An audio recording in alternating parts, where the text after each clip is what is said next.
Agriculture Minister Thoko Didiza says government has received more than 55,000 applications from farmers for COVID-19 relief aid. At least 1.2 billion rand has been set aside to assist small-scale and communal farmers. The relief will be distributed through vouchers and no money will be given. To discuss this further, we're joined by Terries Ndove, who is the Director General of the Agriculture Department. Good evening and thank you so much for your time.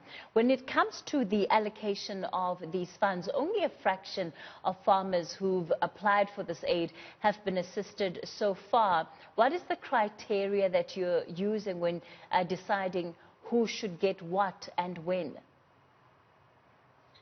Good evening and good evening to the viewers. The criteria was very simple. Firstly, it was supposed to be assisting the smaller holder farmers, communal farmers, who are within the bracket of 20,000 to 1 million in terms of their turnover annually. It also, there must be South Africans. It prioritized women, youth, as well as people with disabilities. Those were the major criteria. But again, it was also focused on those that are already in production during the winter season, not for summer cropping. When you look at the numbers of those who are still waiting to receive some of that aid, at this point you've only managed to assist just over 15,000.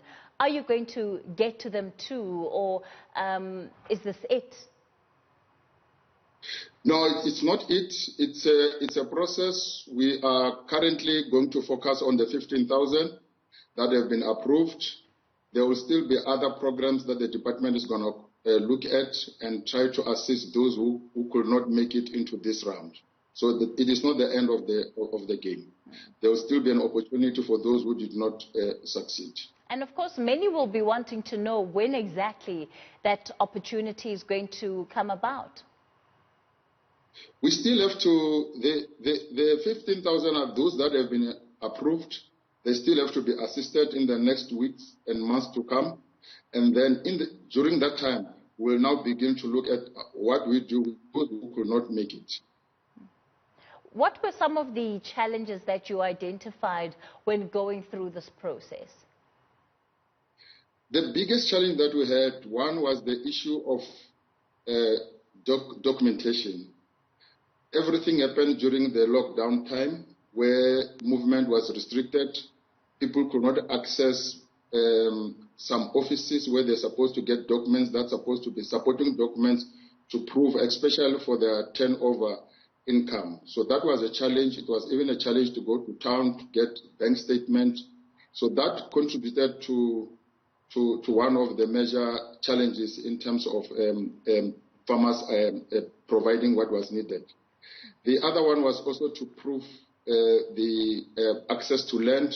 It was also difficult because farmers could not be able to move freely to access offices which were supposed to provide them with the proof of access to land. So those were some of the challenges that we have encountered during the process. What are some of the deliverables that need to be adhered to in line with these contracts? So what are you expecting from these farmers? The objective was to assist farmers to be able to continue with their production so that the COVID impact is mitigated through the assistance from government. We are assisting them with production inputs, depending on the type of the commodity that they are having.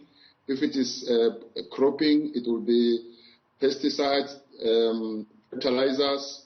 If it is livestock, it will be medication and feed. So it will depend on the type of the commodities that the farmers are actually engaged in. Did you have to sit down and decide on the kind of farmers that you would assist in line with, of course, part of what government has listed as essential products during this time? Definitely. Hence, the focus has been on poultry because we knew that the COVID problem will actually affect imports of poultry. We also have got a lot of imports of own poultry. The piggery Wheat.